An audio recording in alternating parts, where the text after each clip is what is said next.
thousands of people have mysteriously vanished in America's wilderness.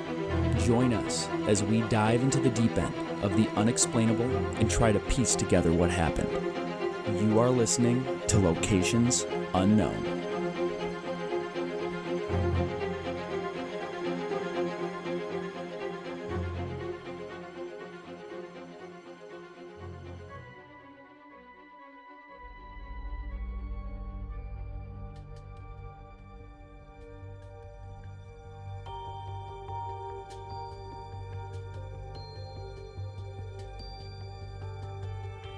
What's up, everybody, and welcome back to another episode of Locations Unknown.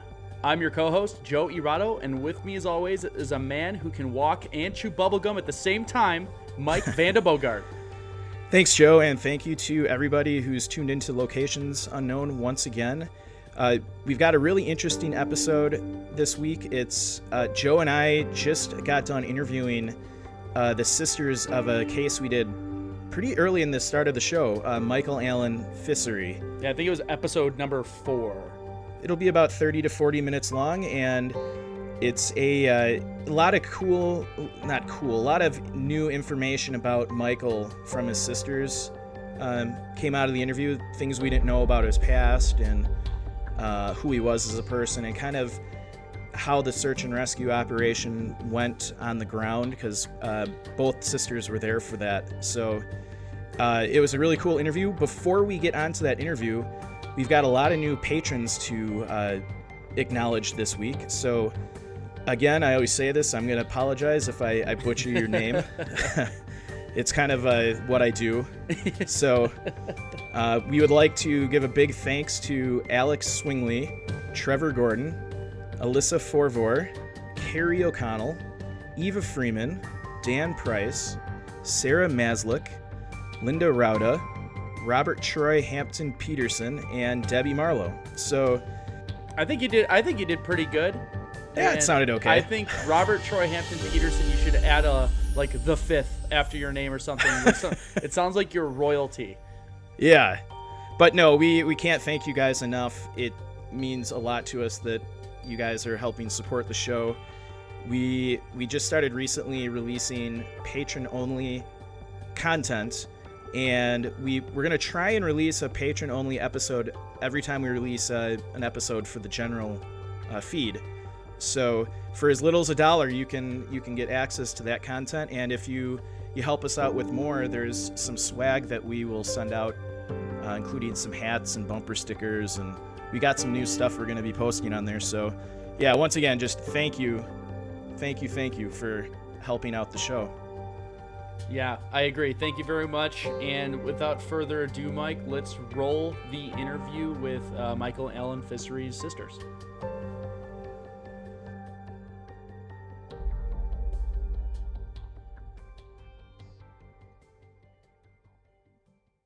What's up, everyone, and welcome back to a special episode of Locations Unknown. If you've been with us since the beginning, you might have listened to our 4th episode on Michael Allen Ficery.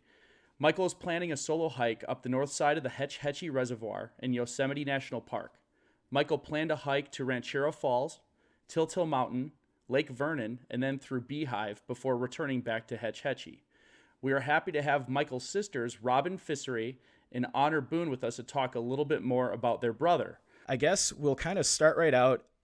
Maybe both of you can kind of give the audience some background on kind of who you are and your connection to Michael. Well, obviously, we're his sisters. We're both younger sisters. We were all 4 years apart, Michael being the eldest. Mm-hmm. Michael and I were both adopted, and Robin was a pleasant surprise. And I don't know, we all grew up together in Southern California, and I don't know, pretty normal, to a large extent. I mean, a certain pretty normal family. Michael left home when he was 18 to go to UCSB to go to college. Mm-hmm. And we kept in touch at holidays. I mean, Robin, do you have anything? No, you're good. Okay. Okay, so that's interesting to know that you guys, sometimes people kind of fray apart as they get older, but you guys stayed in touch. One of the things we noticed doing our research on this case was there wasn't really a lot of information on who Michael was, kind of as a person, what he did for a living, where he lived, kind of his hobbies. Could both of you kind of go into, more detail, Michael as a person, what did he do for work, hobbies, did he have a wife or kids, kind of things like that. Well, as far as a lack of information, I mean, that makes perfect sense to me. Michael, I mean, first of all, Michael disappeared before, I guess everybody and their mother had a computer and a cell phone, and he was also kind of off the grid kind of a guy. I mean, he wouldn't have had an online presence at all. And there is some information on him out there just as the subject of his search. Mm-hmm. But yeah, I mean, as a person, Robin might want to chime in, but he was just a nice guy. Robin and I would fight, and we all got along. We both got along with Michael.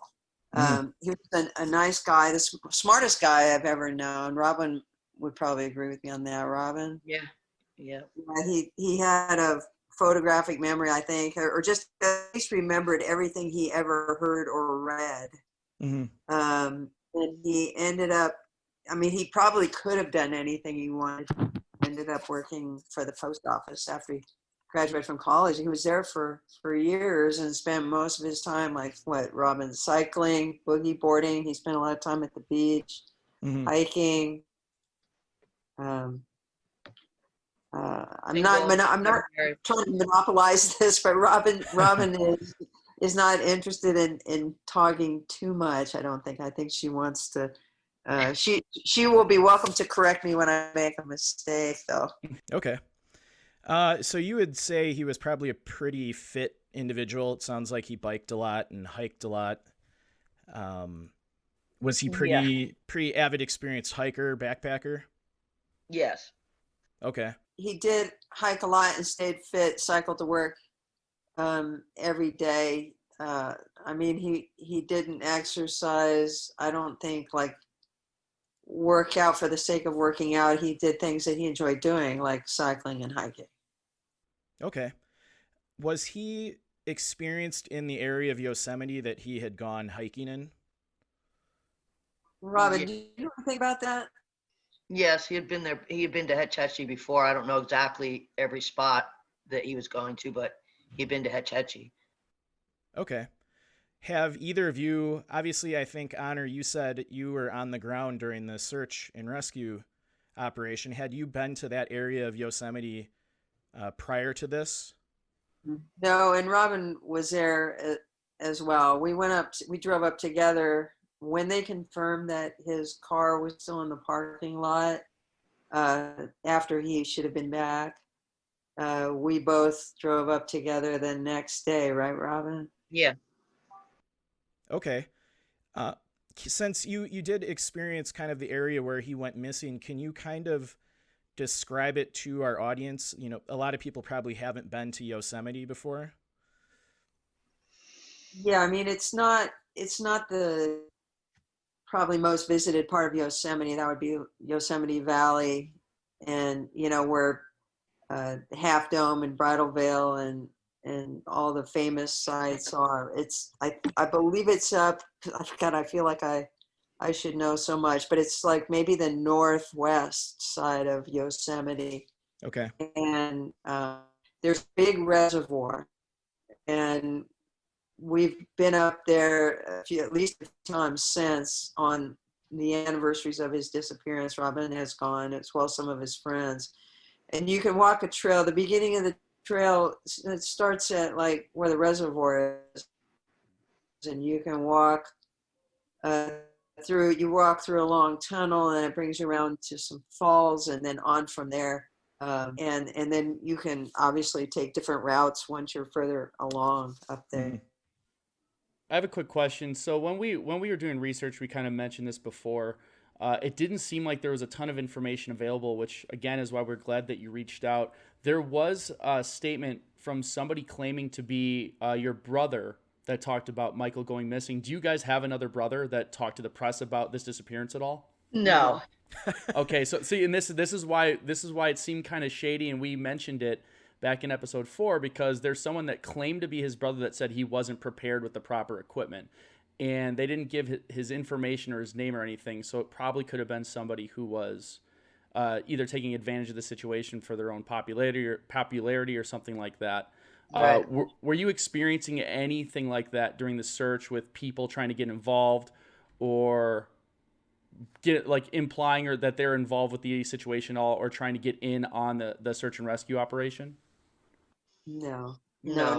nothing like that. I mean, the only thing I can think of that makes sense is like you said, either there's somebody who was just trying to jump in, or it could have possibly been someone who knew him well and thought of him as a brother. I mean, he had some close friends, from college and, gosh, afterwards that, they may have been perfectly innocent. Sure. One thing we always like to kind of know about the person that went missing is if they had any kind of medical conditions that maybe would have added to, the situation that got them missing. Did Michael have any kind of medical conditions that would have potentially caused his disappearance, or? Do you know, Robin might know more than I did about it. He had an issue with swallowing sometimes with, Robin, do you remember that? I remember it, but I don't know what the condition was called. Yeah, I mean, neither one of us can tell you what it is. I mean, it was like he would chew his food for a long time and make sure, Forever. Yeah, I mean, to make sure that because if he had some issue with swallowing, and if he wasn't careful, he could, choke on his food. So, although I don't know, I never saw him have an incident, and I don't know if that was, but I don't think that it's possible, but I don't think that's very likely because the search was so extensive. If he had just sat down to have some food somewhere along a hike, while having a hike, Yeah, even a day hike, and had choked on his food, I think it'd be much more likely that it would have been found. okay. Earlier you mentioned that he was a pretty likable guy.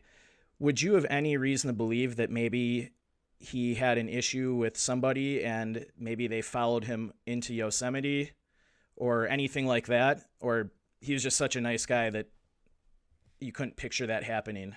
No, I mean, Robin and I have, talked about this in the past too. I mean, the only scenario where that makes any sense is where he came upon someone or something happening in the park. I mean, Robin, again, probably knows more about this than I do, but,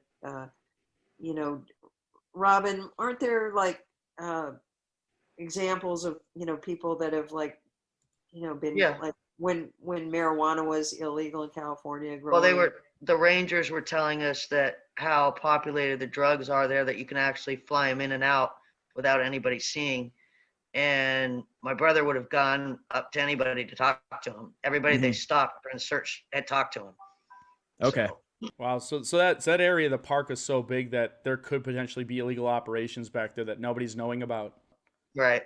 Yeah, but I mean, with Michael, I'd be more likely to sit down and smoke a joint with him rather Sure. Yeah. than, like go report him to anybody. So before we get into the actual search and rescue operation, because there wasn't a lot of info on that, and I'm really interested to hear kind of your perspective of how it all played out.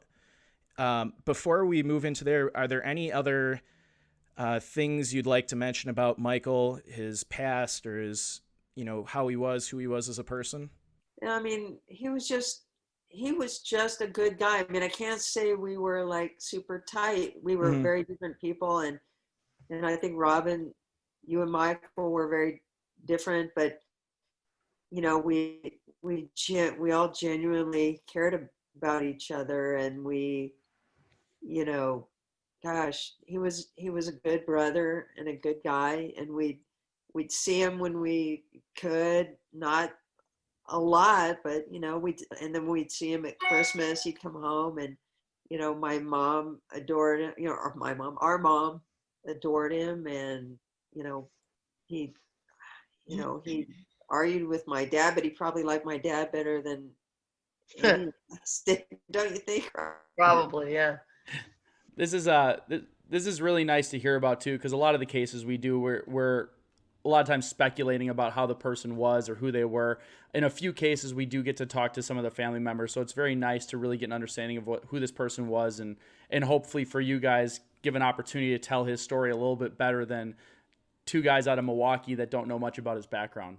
No, I mean, he was a child of the 60s and had long hair, and I mean, he always looked like a little bit of a hippie, and he he liked weed, and he drank sometimes, and he had fun with his friends. He had 2 long-term relationships. He wasn't like a playboy, to my knowledge. I mean, but never married, so. Okay.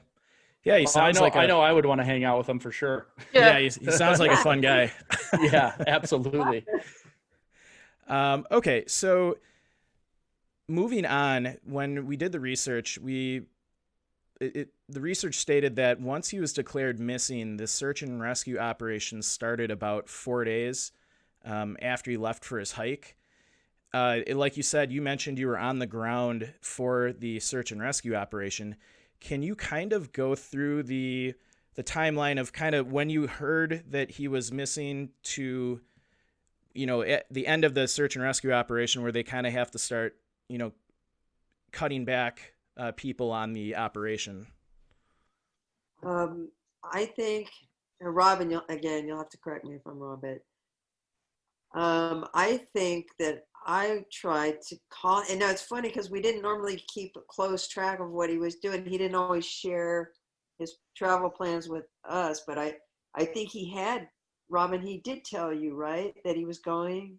Yeah, he told me, and I told him to make sure and call my sister when he got back, because if not, we were going to call the Rangers. Well, I was trying to call him. I remember trying to call him at home, and he didn't answer the phone. He was supposed to come back on a Monday, and he had the day off, and he didn't call, which wasn't unusual. I called Tuesday and yeah. couldn't reach him. And then, I don't know, probably by we went Tuesday up Wednesday night or Wednesday, yeah. Robin ended up getting, we found the ranger at the ranger station, and spoke to someone up there who went to the parking lot and was looking for his car and found it. And that was, then we knew something was wrong, because obviously he would have been back by then. Mm-hmm. So Robin and I headed up the next morning, hoping to get a call on the way up that they'd found him, and they did call us on the way up to tell us they'd found his backpack. Mm-hmm. And I mean, it wasn't, I don't think it was 4 days after the start of his hike, but it might have been 3 or 4 days after his planned return by the time they started looking for him, because they started mobilizing people they were mobilizing people as soon as they knew that he was that he wasn't back. Mm-hmm. So, I mean, by that night, it was amazing. I mean, and Robin, tell me if you disagree, but it was this, like, it was so impressive logistically. I mean, the Rangers, all the different groups and volunteers that were working together to find him, coordinated together. It was, everything from dogs to helicopters to the Marines. Pardon? The Marines. Oh, the Marines. I mean, it was crazy. It was, mm-hmm. They had trailers set up, a command post pretty quickly. And they briefed us a lot on what they were doing and what they'd found. But they found his pack right away and decided that at some point we figured out, Robin, right, that there were a few things missing from his pack. Like there was no water bottle. His Yeah, pack. and that people knew, because I saw something online about how would somebody know his water bottle was missing, because everybody that saw him said he had a big gallon milk jug with his name on it. That's what he used for water. And his camera wasn't in his bag. It was the camera bag that was in his pack. Okay, so they found his big pack by the side of a trail, and the theory was that he had likely left, which was common, to do a day hike. Okay. And it was found at the snow line. They'd had a late snow. This was in June, right, Robin? Right. And they'd had a late snow, and his pack was found right about at the snow line. And they were concerned about that because it was cold, at that point still. Okay, and for our listeners, it was June 19th of 2005 was when he was supposed to return, and on the 21st is when the official search and rescue kicked off. I just wanted to throw that in there for timelines. And if you don't mind me asking, and keep in mind if there's any questions you don't want to answer, just that's fine. But just to give an idea to our listeners of what the feeling was when you first started worrying about Michael, and then when you got in contact too. They found the car. They reached out to you and said, "Hey, we found his car, but we still have no contacted him." And you're driving up there. What was the feeling? Did you think it was going to be something that, maybe he'll just be gone a couple days? Were you more worried than that? I thought maybe he had just gotten hurt and they'd find him. But when they didn't find him in a while, I was convinced somebody did something to him, because he had been years back. He had gone to, I think it was Yellowstone, and broken his ankle, and he actually crawled out for 3 days until they came and rescued him. So I knew if he was able to, he would get out somehow.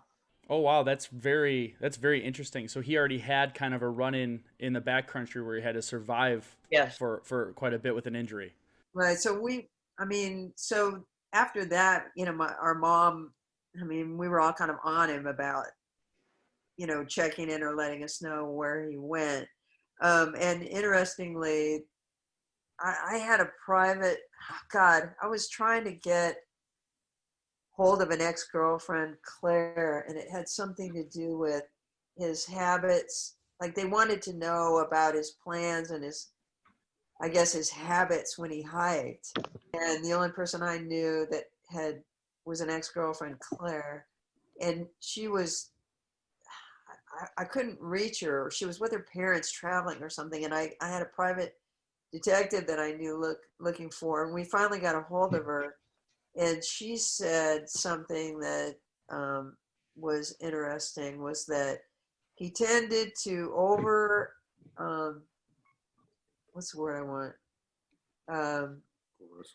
Overestimate what he could do in a day.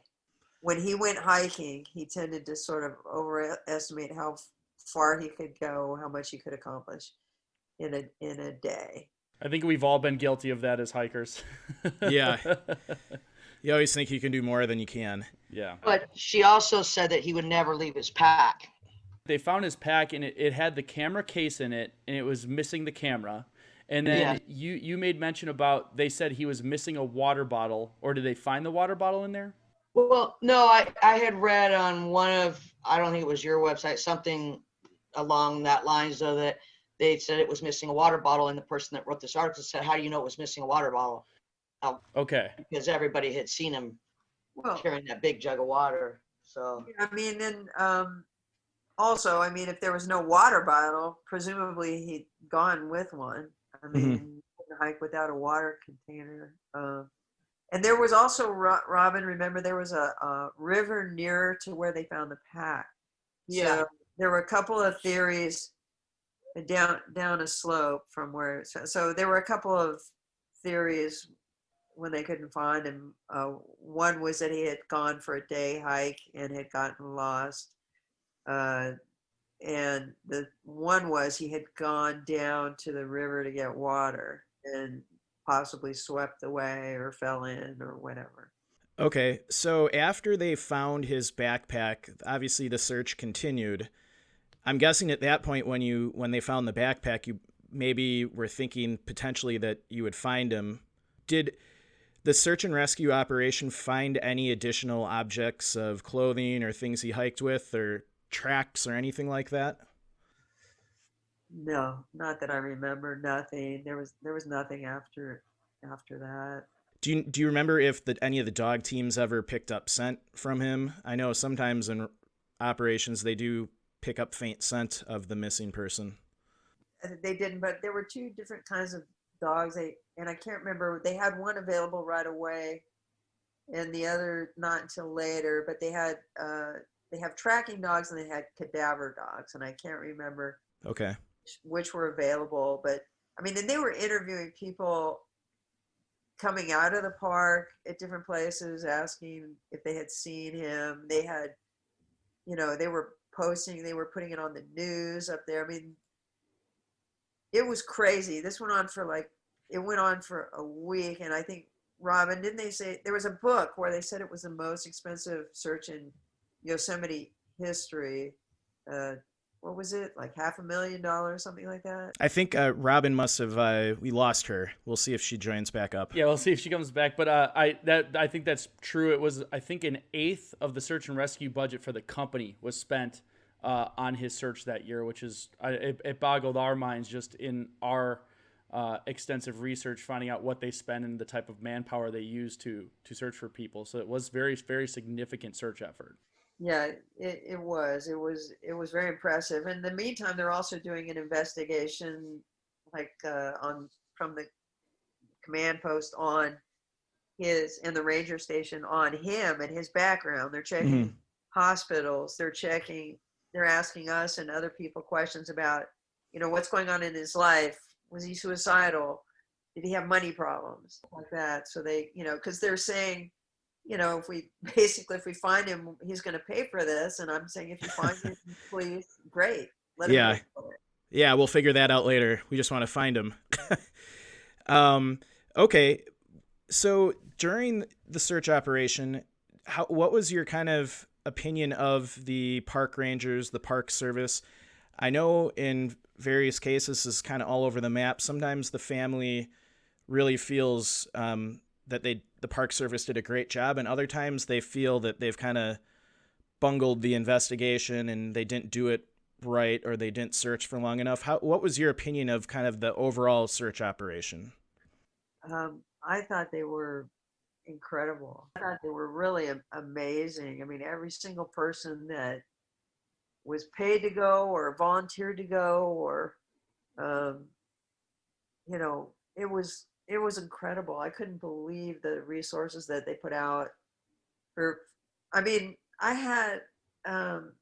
I worked for a family that, so it's a long story. I won't explain, but I worked with a guy from Lebanon and I was telling him about the search and he said, who paid for that?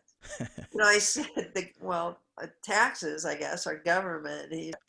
He said, oh my gosh. I said, what would happen if somebody disappeared hiking in Lebanon? He's like, then they disappear. So yeah, we were very grateful. Of course, it was a very difficult time when they told us that they were stopping. It just didn't make any sense to continue. How long did the search go? I know I can't remember what our research said, but I'm curious. Were you on the ground the entire time the search was going on? I was more or less. Yes, I think we both left at least once. I think we had some responsibilities back, and I went to Santa Barbara to get a DNA sample. I remember that from his apartment, from his hairbrush, and gosh, what else? But yeah, I'm sorry, I forgot the question. The first part of the question. Oh no, I was. Well, it went on a week. It went on for a week. This search and rescue operation is going on. obviously you've said that you felt pretty grateful, and that we know by how much they spent that it was a pretty large operation. Was there anything while you were on the ground that stuck out to you as odd or unusual, either people around the park or things you saw out in the woods on the trails? Anything that kind of stuck out as this is just kind of weird? I'm back. Can anybody hear me? Yes, we got you. I'm back. um, there was, I mean, there was nothing weird, and I forgot what I was gonna say, but anything that struck us as weird about the people, or Yeah, just kind of, since you were on the ground during the search and rescue operation, was there anything from, the searchers to any, weird things out in the park on the trail, or any of the people that were around, anything strange that stuck out to you? no? I mean, I went back actually, like right afterwards. I mean, I left, and I don't know. I'm trying to remember. Gosh, it's not completely clear, but I want to say that I spoke to a friend of a friend who was a report, claimed to be a psychic, and she said that she believed that Michael was still alive. And I ended up going right back up with his ex-girlfriend, one of his ex-girlfriends, and we didn't end up getting that far. We hiked to where they found his pack. And I don't know what we thought we were going to do, but I think we felt like we had to do something. I don't know. And I, I mean, it just makes you realize how easy it would be to get lost, because there were places where the trail, Robin, you probably remember this, where the trail, like, because Robin's done the first part of that hike, where the trail, it becomes like rocks. There's no trail, it's just rocks. Well, then you have to, in theory, pick up the trail on the other side, where the rocks, and trail picks up again, and you just see how easy it would be to get lost. And the thing is that we learned is, the trick is, when you get lost, is to stay put. Yep. And I suspect that Michael, if he wasn't swept away by water or something, probably didn't do what he was supposed to do, or they would have found him. He probably decided to try to find his way back or out or something. Okay. So after the search and rescue operation ended, did either of you meet with any of the law enforcement agencies involved, and did they kind of go through kind of the case, what they thought happened, or anything that they found? Did they ever do that with you? Yeah, I mean, we definitely did talk to them, and I talked to them for a long time afterwards, on and off. There was one ranger, Charlie Fulham, that I kept in touch with for a long time. But Robin and I also ended up, we also hired another psychic who had worked with us, who was pretty reputable, who had worked with some police departments, right, Robin? Yes, I remember right. Yeah. And this was a while later, but we got some feedback from her, and she had some maps of Hetch Hetchy, and she believed that Michael had drowned, and that his body had washed down into a particular part of the park. And we took that information to Charlie, and he didn't really believe in psychic abilities, but he did believe in, I guess, intuition, or he thought, he was certainly willing to go look. And they actually did have people check that area when the riverbeds, because there was a lot of moisture that year. There was a lot of runoff. There was a lot of runoff that year, and so it took time for the water flow to go down enough for it to make sense for them to go look, and they did not find anything.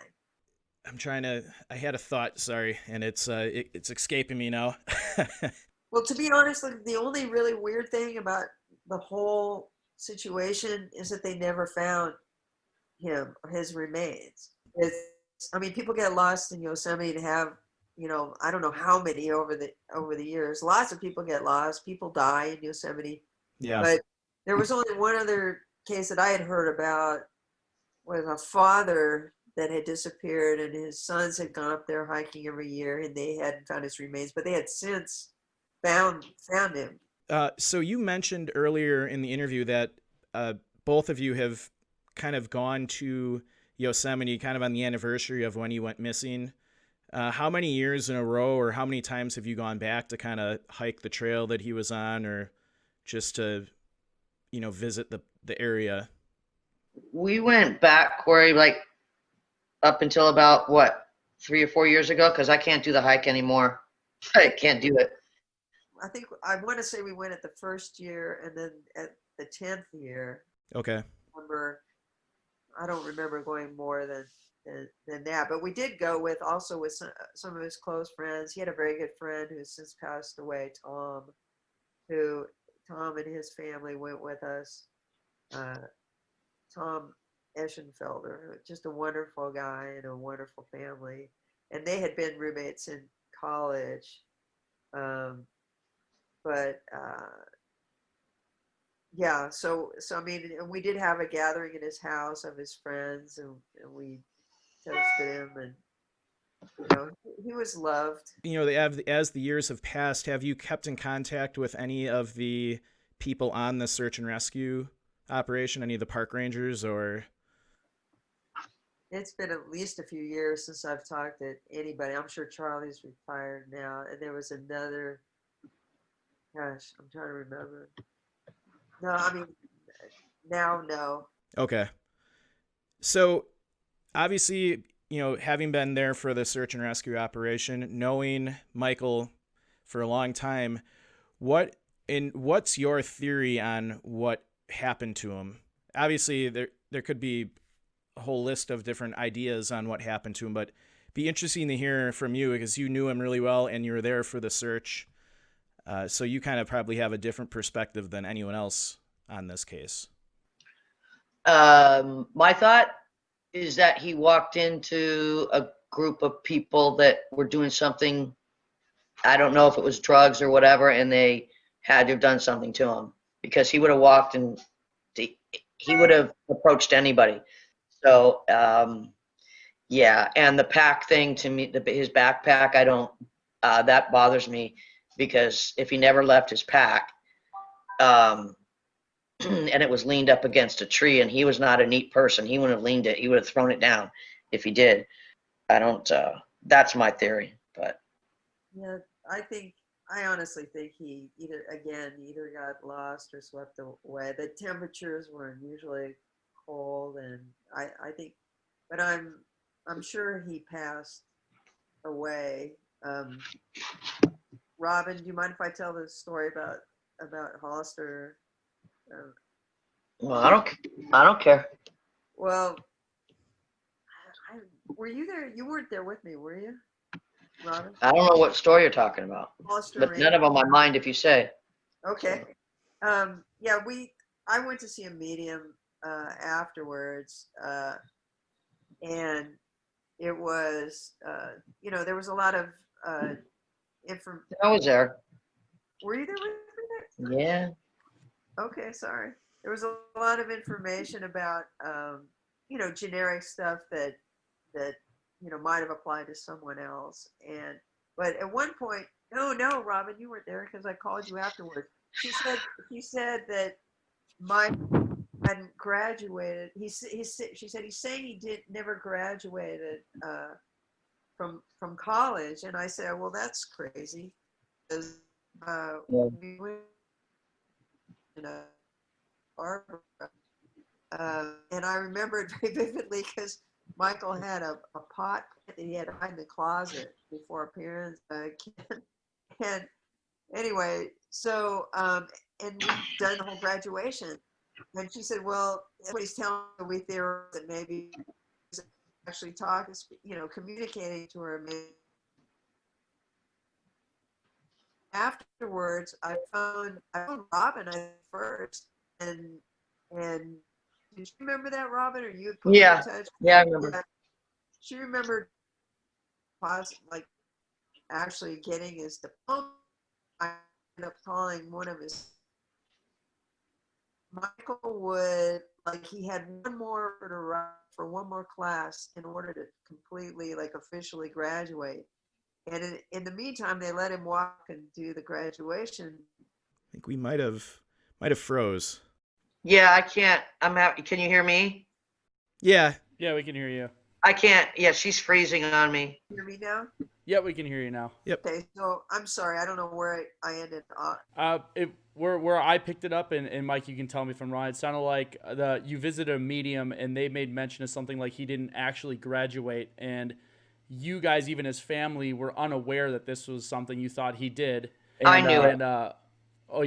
You knew it, and then it turned out that he had one more paper, even though he walked across the for the ceremony. Yeah, and his friends like verified that for us that he hadn't ever actually graduated. So I just thought that was really interesting. I mean, there's really no doubt in my mind that he's found. So that's incredibly interesting. Did speaking to the medium and going through that process, did that help you get to some level of closure after the incident?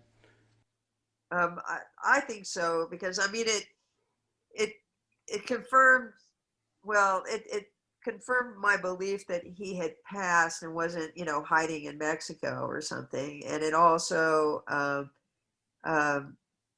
I don't know. Yeah, it did give me some closure. I don't think Robin, I don't think either one of us ever wanted them to find his remains, honestly, just in a sense, I was going to say, just because if, Michael didn't want to be, sprinkled on the beach necessarily in Santa Barbara or buried in a cemetery, I think he would have been happier knowing that his body, his earthly body, was, part of the ecosystem in Yosemite rather than, having disposed of in some more traditional way. I mean, I think he would have been happy with that. That's a really nice sentiment. I like that too. Just he seemed like he was one with the outdoors, and it's kind of that idea of he's now officially one with the outdoors. Yeah, I mean, that's what I think anyway. Yeah, that's those are both interesting theories. I know our first episode we did was on a park ranger that went missing down near the Mexican border, and we think it was a similar situation, possibly of maybe running into something he shouldn't have seen. But also, it is very likely you can also get swept away in rivers if it's just rain. So, I think those are all possible theories. But so yeah, as we wrap up the interview, I guess, Joe, do you have any other questions? I don't have any other questions. I just want to continue to reiterate my appreciation for you both coming on here and talking about your brother. It's, as I said before, it's really nice for me and Mike to connect with family or people involved, to learn more about the individuals. I think we gleaned from our research that Michael seemed like kind of an awesome guy, loved being outdoors, loved hiking, doing all the surfing stuff like you said. It's just really neat to know that he really changed a lot of people's lives in a positive way, and seems like the type of guy I would love to run into on the trail. Yeah, thanks. Yeah. Yeah, and before we wrap up, is there anything else either of you would like to say or let people know about Michael? Well, for me, not necessarily something about Michael, but I learned a lot about hiking safety after Michael's disappearance, and I would just like to remind people to What about Pack 6? Oh, I'd like people to make sure they take, precautions and let people know where they are and take the items they might need to, pre-plan, do a little research, and make sure that they're properly equipped when they go hiking, because it can turn bad really, really quickly. No, that's great advice. Joe and I always stress that too. So I just want to echo what Joe mentioned, that we're both really appreciative that you guys came on. I know I've been going back and forth via email with Honor for a while now, so it was good to finally meet both of you and talk a little about Michael.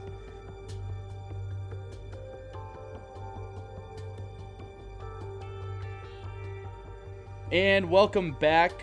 Mike, that concludes the interview we did with Robin and Honor on Michael Allen Ficery's disappearance. I learned a lot about him, which I really enjoyed. I said it in the interview. I really like learning more about these individuals because me and Mike, and again, we said it in the interview, but when we're researching these people, it's through kind of this lens that only we can create in our minds. So now we get that third-party perspective from people who loved Michael, who gets to really do his story justice.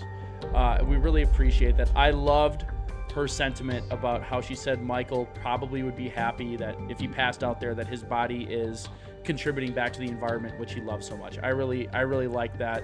It was nice to hear about the closure they got, and the thing about the medium was really cool. That was really neat. No, I agree with you, Joe. It was a really interesting interview. I always like hearing about the search and rescue operations from people that were on the ground. And it was really nice for a change. I know the last couple episodes have been different, but it was nice hearing from family members who were really appreciative of the search and rescue operation and all the people involved. Both sisters said that they were just amazed by, how many people came out to search and how much, technology they had out there and dogs.